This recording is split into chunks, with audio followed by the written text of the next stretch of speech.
Selamat pagi teman-teman semuanya. Adapun topik yang akan kami bahas pada pagi hari ini yaitu eksperimen desain dua kelompok.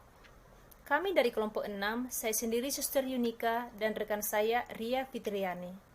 Baiklah, kita akan membahas apa itu desain dua kelompok.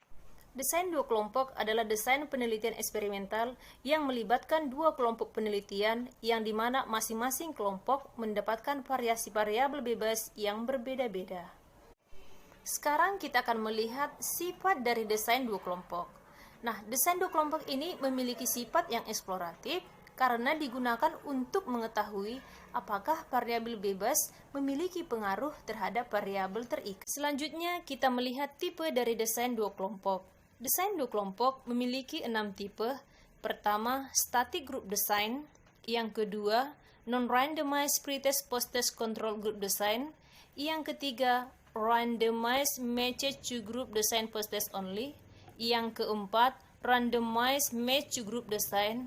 Yang kelima, pretest post-test control group design. Dan yang keenam, analysis of covariance control group design. Selanjutnya, kita akan membahas keenam tipe tersebut. Pertama, static group design. Pada tipe ini, randomisasi tidak diberikan baik itu kepada kelompok eksperimen maupun kepada kelompok kontrol, sehingga kedua kelompok dianggap tidak setara.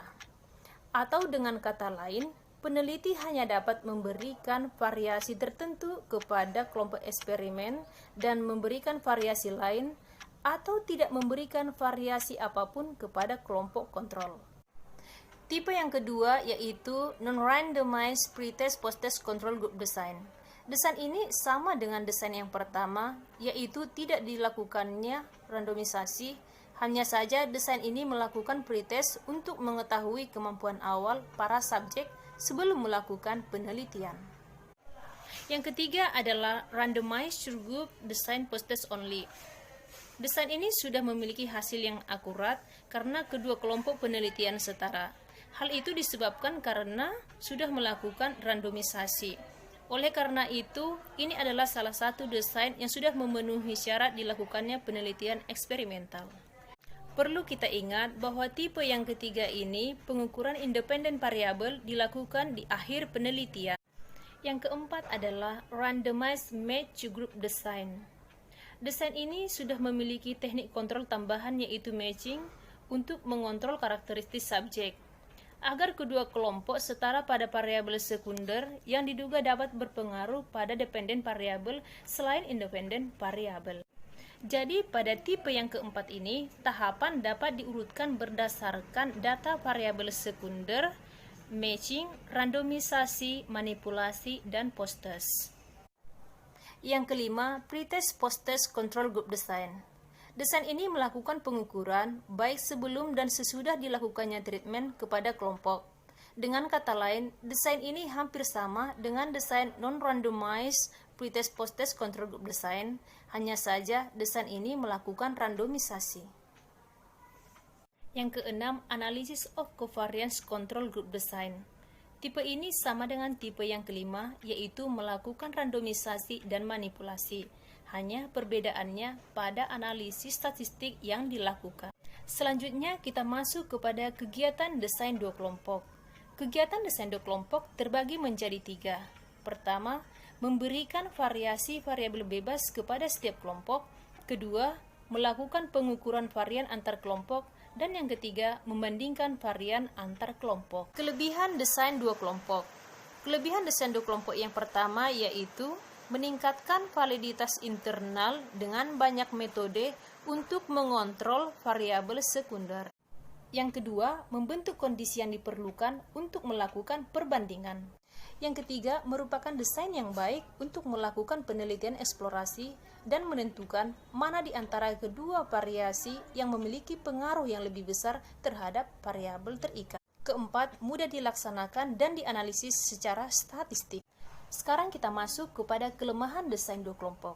Kelemahan desain dua kelompok terletak pada analisis statistiknya yang sederhana. Pembahasan berikutnya akan dilanjutkan oleh rekan saya, Ria Fitriani. Baiklah, di sini saya akan menjelaskan bagian dari jurnal kami. Adapun jurnal yang akan kami bahas terkait desain dua kelompok jurnal kami yang berjudul Pengaruh Tayangan Humor Terhadap Short-Term Memory pada Mahasiswa Baru. Adapun penelitian yang dilakukan kepada seseorang mahasiswa Psikologi Universitas Brawijaya dan terdiri dari dua kelompok, yaitu kelompok kontrol dan kelompok eksperimen, dan masing-masing terdiri dari 25 partisipan. Nah, adapun tujuan dari penelitian ini adalah untuk mengetahui pengaruh tayangan humor terhadap short-term memory. Metode yang digunakan dalam penelitian ini adalah desain dua kelompok atau biasa disebut two-group design, berupa penelitian random two-group design posters only. Desain ini melakukan pengukuran setelah atau disebut post-test, pemberian treatment pada kelompok eksperimen dan kontrol. Instrumen yang digunakan dalam penelitian ini adalah 1. IST dan ME, yaitu subtes merek Afgaben untuk mengukur. Kedua, ada tayangan humor yang digunakan, yaitu contohnya Malam Minggu Miko. Ketiga, informan konten. 4. Manipulasi cek untuk mengetahui video atau gambar lucu dapat bekerja sesuai harapan.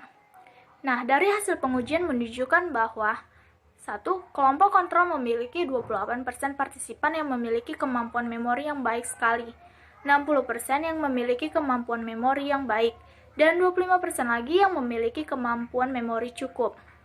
Kedua, kelompok eksperimen memiliki 64% yang memiliki kemampuan memori baik sekali, dan 36% lagi yang memiliki kemampuan memori baik.